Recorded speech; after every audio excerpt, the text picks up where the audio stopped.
গ্রামের সেই আগের দিনের ঐতিহ্য, মাটির চুলাতে মাটির হাঁড়িতে বালু দিয়ে মুড়ি ভাজা, আবার বিভিন্ন রকমের শস্য ভেজে সেগুলো আবার জাতায় পিষে ছাতু বানানো, জবের ছাতু, বিভিন্ন রকমের মিক্স ছাতু, এই সব রকম ছাতু তৈরি করা হয় বালুতে ভেজে। তারপরে আগের দিনে এরকম জাতায় বা ঢেকিতেই ছাতুগুলো পিষা হচ্ছিল। পাড়ায় যে কোনো একজন যদি মুড়ি ভাজতে শুরু করে তাহলে পাড়ার আশেপাশের প্রতিবেশীরা অনেক মেয়েরাই কিন্তু চলে যায় সেই মুড়ি ভাজতে। আমের দিন আসলে চিড়া মুড়ি বা ছাতু তৈরি করা হয়। সেই ছাতু, মুড়ি, চিড়া, দুধ কলা বা আম দিয়ে খেতে ভীষণ ভালো লাগে। আসসালামু আলাইকুম আমার প্রিয় ভাই বোনেরা, সকলে কেমন আছেন? আমি আপনাদের প্রিয় বোন সুমি গ্রাম থেকে আবারও চলে আসলাম আপনাদের জন্য আরেকটি ঐতিহ্যবাহী ভিডিও নিয়ে। সকাল সকাল ঘুম থেকে উঠে আজকে চুলা ধরিয়ে দিচ্ছি। চুলাতে বালু দিয়ে বিভিন্ন রকমের শস্য ভাজা হবে আর সেগুলো দিয়েই ছাতু তৈরি করা হবে। এদিকে অনেকগুলো আম কেটে নিচ্ছিলাম আমটা তৈরি করার জন্য। আর এই তো দেখুন, এগুলো জব। এই জবের উপকারিতা আর বলে শেষ করা যায় না, এর উপকারিতা অনেক বেশি। জবগুলো দেখতে প্রায় গমের মতোই, কিন্তু জবগুলো একটু চিকন চিকন হয়, ছোট ছোট হয়। গমগুলো দেখতে বড় বড় আর গোল গোল হয়। এই জবগুলো ভালো করে ঝেড়ে পরিষ্কার করে ধুয়ে শুকিয়ে তারপরে বালুতে ভাজা হবে ছাতুর জন্য। আজকে দুই রকম ছাতু তৈরি করা হবে। এক রকম ছাতু শুধু জবের, আরেক রকম ছাতু তিন রকম শস্য দিয়ে, গম, ভুট্টা ও চাল তিনটাই বালুতে ভেজে মিক্স ছাতু তৈরি করা হবে।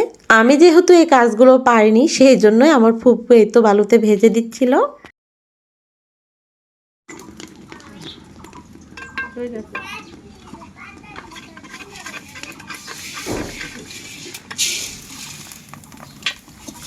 আমি ভালো করে নাড়তেও পারতেছিলাম না, পরে তো ফুপুই নাড়তেছিল, আমি শুধু দেখতেছিলাম আর বাড়ির যে কাজগুলো সেগুলো আবার করতেছিলাম।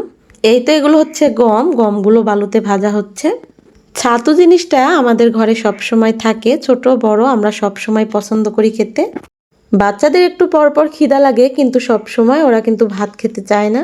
ছাতুটা ঘরে বানিয়ে রাখলে বা এরকম ছাতু ঘরে থাকলে শুধু একটু লবণ বা চিনি বা গুড় দিয়ে মাখিয়ে কলা বা আম দিয়ে মাখাই দিলে ওরা খুব মজা করে খায়। সকালের খাবার হিসাবে বা বিকেলের নাস্তায় এই ছাতুটা কিন্তু দারুণ লাগে খেতে। বৃষ্টির দিনে মানে বর্ষার দিনে আরো বেশি মজা লাগে ছাতু খেতে। ছাতু যেহেতু ভেজে তৈরি করা হয় সেই জন্য ছাতুর একটা আলাদা ঘ্রাণ আছে, সেটার জন্যই অনেক বেশি ভালো লাগে। এদিকে আমি আমসত্ত্ব তৈরি করতেছি আর ওই তো আমার ফুপু চুলার পাড়ে বসে থেকে চাল, গম, ভুট্টা, জব সব কিছুই ভাজতেছে। আমার প্রিয় আপুরা কিন্তু জানেন যে আমি গ্রামীণ, আমার পণ্যগুলো আপনাদেরকে দিয়ে থাকি। এই আমসত্ত্ব তৈরি করা হচ্ছে আপনাদের জন্যই। আমার নিজের হাতে প্রতিনিয়তই তৈরি হচ্ছে এই তো এই পণ্যগুলো, সেগুলো তৈরি হচ্ছে আপনাদের জন্যই। যেগুলো তৈরি করতেছি সেগুলো টক ঝাল মিষ্টি তেঁতুলের আচার, টক ঝাল মিষ্টি আমের আচার, টক আচার, তারপরে আছে তিলের নাড়ু, নারকেলের নাড়ু, আমসত্ত্ব, হলুদের গুঁড়ো, মরিচের গুঁড়ো, তারপরে আছে ধনিয়ার গুঁড়ো, জিরার গুঁড়ো। আরেকটি মশলা আছে মাছ ও সবজির জন্য। আরেকটি স্পেশাল মশলা আছে, সেটা কিন্তু 22টিরও বেশি বিশেষ মশলার উপকরণ দিয়ে তৈরি, আর সেটার নাম মেজবানি মশলা। ওই মশলাটা দিয়ে আপনি বিভিন্ন রকমের মাংসর আইটেম থেকে শুরু করে কাচ্চি, তেহেরি, বিরিয়ানি, মাংসের কালা ভুনা, রোস্ট, খাসি, মুরগি, গরু সব কিছুই রান্না করতে পারবেন আমার একটি মাত্র মেজবানি মাংসের মশলা দিয়ে। তার সাথে একদম খাঁটি সরিষার তেলটাও পাবেন। আর আজকে যে ছাতুগুলো তৈরি করতেছি সেটাও কিন্তু অর্ডার করলে আপনারা পেয়ে যাবেন। আর যে কোনো পণ্যই আমার এভাবেই তৈরি হয়, একদম অথেন্টিক উপায়ে, একদম ঘরোয়া পদ্ধতিতে। তবে যে সকল আপুরা অনেক দিন থেকে আমার ভিডিওগুলো দেখেন তারা অবশ্যই জানেন, আজকে যারা নতুন দেখতেছেন তারা কিন্তু অবশ্যই আমার আগের ভিডিওগুলো দেখে আসবেন, তাহলে জানতে পারবেন যে আমার প্রতিটি পণ্যই কিভাবে তৈরি করতেছি। আজকে মুড়ি ভাজা হচ্ছে না, তবে এই নিয়মেই কিন্তু চাল দিয়ে মুড়ি ভাজা হয়। আর এভাবে হাতে বালুতে মুড়ি ভাজলে সেই মুড়ির স্বাদও কিন্তু অনেক বেশি হয়। এইসব কাজ করা অনেকটাই কষ্ট বলতে পারেন, আবার ধৈর্যেরও ব্যাপার আছে। আর এই কাজগুলো আসলে এখনকার মেয়েরা আর পারবে না, আগের দিনের মেয়েরাই পারে। এদিকে আবার দুপুরে রান্না করার জন্য ধুন্দল গাছ থেকে কয়েকটা ধুন্দল পেড়ে নিচ্ছি। গাছে কিন্তু অনেকগুলোই ধুন্দল আছে, আর এরকম কচি দেখে ধুন্দলগুলো উঠিয়ে নিচ্ছি, কারণ বড় হতে গেলে আসলে পোকাতে ফুটা করে ফেলায়, তখন কিন্তু নষ্ট হয়ে যায়। তাই পোকা খাওয়ার আগেই এই তো উঠিয়ে নিচ্ছি। আর যেহেতু আমরা ধুন্দলের গাছে বা কোনো সবজির গাছে কীটনাশক ঔষধ ব্যবহার করি না, সেই জন্যই পোকা লাগে। তারপরও নিজেদের কাছে দুই একটা যাই হয়, এটাই কিন্তু অনেকটা পুষ্টিকর আর হচ্ছে অনেকটা মজা লাগে এরকম বাড়ির গাছের সবজিগুলো খেতে। খুঁজে খুঁজে উঠাতে উঠাতে অনেকগুলোই ধুন্দল হয়ে গেছে, আজকের মতো রান্না করা হয়ে যাবে। এখন প্রতিটা গাছে আমাদের বাড়ির আশেপাশে আম ধরে আছে, আর গাছে আমগুলো এতটাই পেকে গেছে যে একটু বাতাস হলেই টপ টপ করে পড়তেছে। আর বাচ্চারা দেখুন কতটা আনন্দ সহকারে এই আমগুলো কুড়াচ্ছে। হাসান, তাসপিয়া আর হচ্ছে রিমলি, এরা তিনজন একই বয়সের, একসঙ্গে সারাক্ষণ খেলাধুলা করে। এদের তিনজনের মধ্যে হাসানটা 1 মাসের বয়সে বড়, আর রিমলি হাসানের 1 মাসের ছোট, আর হচ্ছে তাসপিয়া হাসানের আবার 1.5 মাসের ছোট। এরা সবসময় একসঙ্গে মারামারি করে, খেলাধুলা করে, আবার একসঙ্গেই থাকে। ওই তো দেখুন গাছে কতগুলো আম ধরে আছে, আর এরা এখানেই দাঁড়িয়ে আছে আম কুড়ানোর জন্য। তাসফিয়া আর হচ্ছে রিমলি আমার জ্যাঠাতো বা চাচাতো ভাইয়ের মেয়ে। আমের দিন আসলে আসলে ভালোই লাগে, যখন গাছে আম থাকে এভাবে কুড়াতে অনেক বেশি মজা লাগে। একদম গাছ পাকা আম গাছ থেকে পড়তেছে আর বাচ্চারা কুড়িয়ে নিচ্ছে। ওদের আম কুড়ানো দেখে আমি আবার একটু ভিডিও করে আপনাদের সঙ্গে শেয়ার করলাম। তারপরে এই তো সবার সঙ্গে আম কুড়িয়ে নিয়ে বাড়িতে চলে আসতেছি। আম কুড়িয়ে আমার সঙ্গে আসতেছে আর বলতেছে, আন্টি আমাদেরকে কেটে দাও, আমরা খাবো। I love you. I love you, auntie. I love you, auntie. I love you. I love you, auntie. Ammu. Auntie. Auntie, I love you. I love you মানে কি গো? I love you. I love you. Full there, sir, full there. Full the little bit. I love you.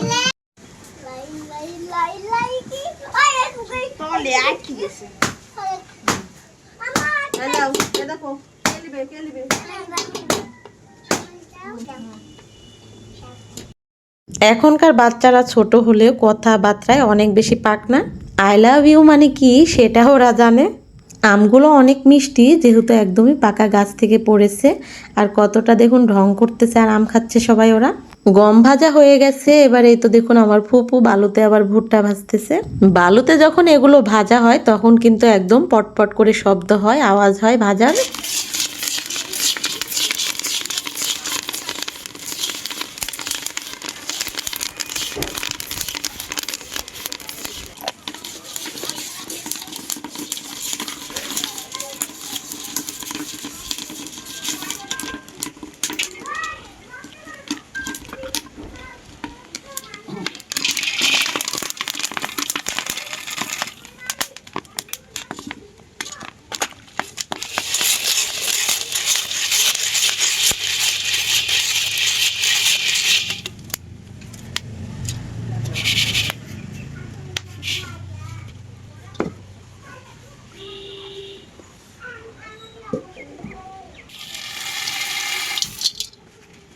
এই তো দেখুন বালুতেও কি সুন্দর ভুট্টাগুলো ফুটে বড় হয়ে গেছে, আর এই তো মচমচা হয়ে গেছে, খেতে কিন্তু ভালোই লাগে।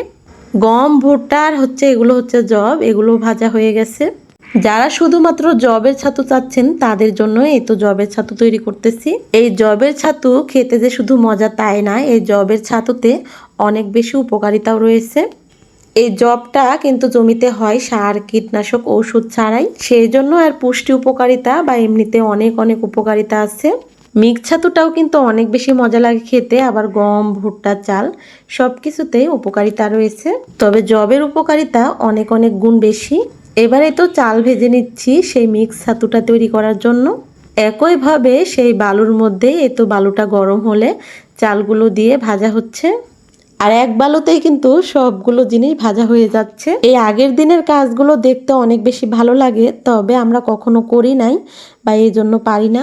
সাহস করে লাগলে অবশ্যই পারবো, কিন্তু ভয় লাগে যদি মাটির হাঁড়িটা হাত থেকে পড়ে গিয়ে ভেঙে যায়, সেটাই ভয় লাগে বেশি।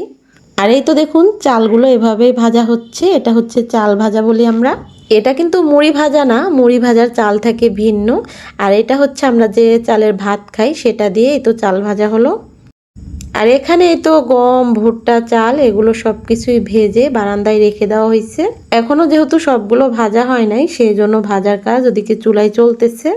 আকাশে অনেকটাই মেঘ ধরেছে, মাঝে মাঝে বৃষ্টিও চলে আসতেছে, কি হবে জানি না, সেই জন্যই বারান্দায় উঠাইছিলাম সব কিছু। আর এদিকে হঠাৎ করে বৃষ্টিও এসে গেছে। এভাবেই কিন্তু আমার ফুপু এই তো কাজ চালিয়ে যাচ্ছে। তবে অনেক জোরে বৃষ্টি আসছে, ফুপু এই তো বারান্দায় উঠে গেছে। আমার বাহিরের চুলার পারে আসলে চাল উঠানো হয় নাই, চাল উঠালে ভালো লাগবে না দেখতে, সেই জন্যই চালটা উঠানো হয় নাই। আর এই তো দেখুন ছিমের যে বিচিগুলো সেগুলোও ভাজা হচ্ছে। বৃষ্টির দিনে এই ছিমের বিচি ভাজা খেতে অনেক বেশি ভালো লাগে। চারিদিকে বৃষ্টি হয় আর ঘরে বসে বসে এগুলো মটমট করে খেতে অনেক বেশি ভালো লাগে। আর এদিকে বালুতে এই তো সবগুলো ভাজা হচ্ছে। আর আমার বাড়িতে দেখুন আজকে কত মানুষ, ফুপু, বড় মা, মা, চাচিরা সবাই এই তো আজকে আমার বাড়িতে। মনে হচ্ছে আজকে সে আগের দিনে ফিরে গেছি, আগের দিনের মতোই সব কাজ কামগুলোই হচ্ছে। আর এই তো সব কিছুই ভেজে রেডি করে বসে আছি যাতা সামনে নিয়ে। বালুতে ভাজার পরে এগুলো কিন্তু আবার ভালো করে ডোলে ঝেড়ে নিতে হবে, না হলে এর মধ্যে যে বালু থাকবে তাহলে ওগুলো কিচকিচ করবে। আমার বড় মা আবার এগুলো সুন্দর করে এই তো ঝেড়ে দিচ্ছিল আমাকে। আমার বড় মা, ফুপু, চাচিরা সবাই আনছে অনেক কিছু ভাজার জন্য চুলাতে। কেউ ডাল ভাজবে, কেউ মুড়ি ভাজবে, কেউ আবার কালাই ভাজবে, কেউ আবার সিমের বিচিও ভাজতেছে। যার ঘরে যেটা ছিল ভাজার জন্য সে সেটাই নিয়ে চলে আসছে ভাজার জন্য। আর আমার ফুপু একে একে সবার জিনিসই এই তো ভেজে দিচ্ছিল। আর একসাথে সবাই হলে কতটা যে আনন্দ হয় সেটা কিন্তু যারা একসঙ্গে থাকেন ফ্যামিলির তারা কিন্তু অবশ্যই জানেন। আর এই তো আমার ছেলেটা এগুলো খাওয়ার জন্য চলে আসছে আর আমার সঙ্গে একটু কাজও করতেছে।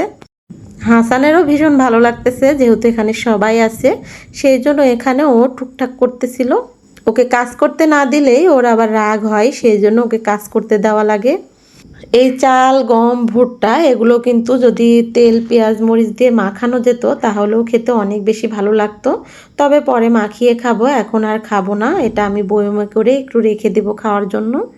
মিক্স ছাতুটা তৈরি করা হবে চাল, গম আর হচ্ছে যে ভুট্টা দিয়ে। আর 3 রকম এই তো শস্যই ঝেড়ে পরিষ্কার করে পাতিলে রাখা হচ্ছে। ভাজার পরে এখন যেহেতু মশমশা আছে, এই মশমশা থাকতে থাকতেই কিন্তু জাতায় পিষে নিতে হবে। তাই আমি এদিকে জাতা একদম রেডি করে রেখেছি। আর এই তো ঝাড়া হয়ে যাচ্ছে, এদিকে ঝাড়া হচ্ছে আর এদিকে আমি জাতায় এই তো পিষতে শুরু করে দেব।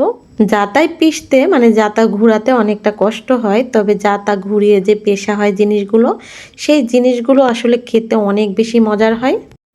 জাতায় ঘুরিয়ে ঘুরিয়ে পিষার জন্য কিন্তু এর স্বাদ, পুষ্টিগুণ একদম অটুট থাকে, বলতে পারেন একদম ঠিকঠাক মতো পাওয়া যায়। আমার ভিডিওগুলো দেশ ও দেশের বাইরে থেকে অনেক জেলার মানুষই দেখেন বা অনেক জায়গার মানুষই দেখেন। তাদের মধ্যে অনেকেই ছাতু জিনিসটা চিনতে নাও পারেন, তবে যারা কখনো খাননি তারাও কিন্তু নিতে পারেন এই ছাতুটা খাওয়ার জন্য বা কেমন লাগে সেটা ট্রাই করার জন্য। আর আমাদের মতো যারা খায় বা খাইছেন তারা তো অবশ্যই জানেন এই ছাতুটা খেতে কত বেশি মজার লাগে। আমার একা একা ঘোরাতে কষ্ট হচ্ছিল বলেই এই তো আমার বড় মা আবার আমার সঙ্গে এই তো ঘোরাতে শুরু করেছে। আমাদের চেয়ে আমাদের বড় মাদের বয়স হলেও ওদের কিন্তু গায়ে অনেক বেশি শক্তি আছে। আসলে এইসব কাজ যেমন শক্তি লাগে তারপর অভ্যাসও লাগে। আর এই তো আগের দিনের মানুষেরাই আসলে এইসব কাজ ভালো পারে।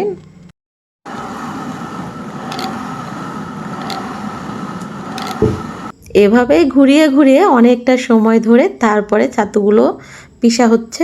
সারাদিন এই তো জাতা ঘুরিয়ে ছাতুগুলো তৈরি করা হলো। এই তো সাদা যেটা সেটা হচ্ছে মিক্স ছাতু, আর যেটা হচ্ছে একটু লালটে ধরনের সেটা হচ্ছে জবের ছাতু। 2 ধরনের ছাতুই রেডি একদম আপনাদের জন্য। ঐতিহ্যের সেই খাবার, স্বাদ সব কিছুই আপনাদের জন্য ফিরিয়ে আনতেছি।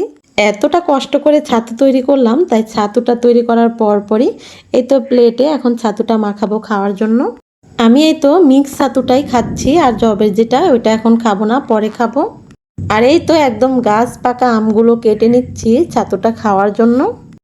আম, কাঁঠাল বা হচ্ছে কলা সব কিছু দিয়ে ছাতুটা খাওয়া যায়। ঘরে যখন যেটা থাকবে সেটা দিয়ে ছাতুটা একদম শুধুমাত্র লবণ বা হচ্ছে গুড়, চিনি দিয়ে একটু মেখে নিয়ে পানি দিয়ে বা দুধ দিয়ে এই তো আম কলা দিয়ে খেয়ে নেবেন। খুব ঝটপট, খুব সহজে এই তো এই নাস্তাটা মানে এই খাবারটা খাওয়া যায়। একদম পুষ্টি সমৃদ্ধ বা অনেক উপকারী একটি খাবার। আর ছোট বড় সবারই পছন্দ হবে এই ছাতু জিনিসটা। আমার ছেলেরা তো ভীষণ পছন্দ করে, সেই জন্যই আমার ঘরে ছাতু আমি সবসময় বানিয়ে রাখি। আমাদের ঘরে আখের গুড়, খেজুরের গুড় একদম অথেন্টিক নিজেদের তৈরি করাই আছে। তবে এই তো বাচ্চারা কেন জানি না গুড় খেতে খেতে আর খেতেই চাচ্ছে না, এই জন্য একটু চিনি দিয়ে বানাচ্ছি যেহেতু ওরাও খাবে। আর ছাতুটা মিশাতে এই তো পানি দিয়ে দিচ্ছি আস্তে আস্তে। আমি ছাতুটা একদম নরম করি না, কারণ আমার বেশি নরম ছাতু খেতে ভালো লাগে না। এখানে কিন্তু দুধ দেওয়া যাবে, তবে যেহেতু এখন দুধটা জাল করা নাই সেই জন্যই পানি দিয়ে মাখাচ্ছি। যে যেমন করে মাখিয়ে খেতে চান সেভাবে মাখিয়ে এই তো আম বা কলা দিয়ে খেতে পারেন। আর অল্প একটু ছাতু পানি দিয়ে মাখালেই কিন্তু ফুলে অনেকগুলো হয়ে যায়। যারা ছাতুটা প্রথম মাখিয়ে খাবেন আসলে তাদের জন্যই বলতেছি, ছাতু অল্প পরিমাণে মাখালেই মানে পানিতে যখন ভেজানো যায় ওইটা ফুলে অনেকটা বেড়ে যায়। আর এই তো দেখুন কতগুলো ছাতু হয়ে গেল। আর এই তো আম দিয়ে এখন শুধু খাবো, আর অনেক বেশি মজার হয় এই ছাতুটা খেতে। যারা ভাবতেছেন ছাতু আম সব কিছুই অর্ডার করবেন তারা অর্ডার করতে পারবেন। আপনাদের জন্য ভালো ভালো জাতের একদম আঁশমুক্ত আমগুলো রসালো মিষ্টি, আম্রপালি, হিমসাগর এগুলো সব কিছুই পেয়ে যাবেন আমাদের এই তো কাছ থেকে। আর খেতে খেতে আপনাদের কাছ থেকে বিদায় নিচ্ছি। আল্লাহ হাফেজ।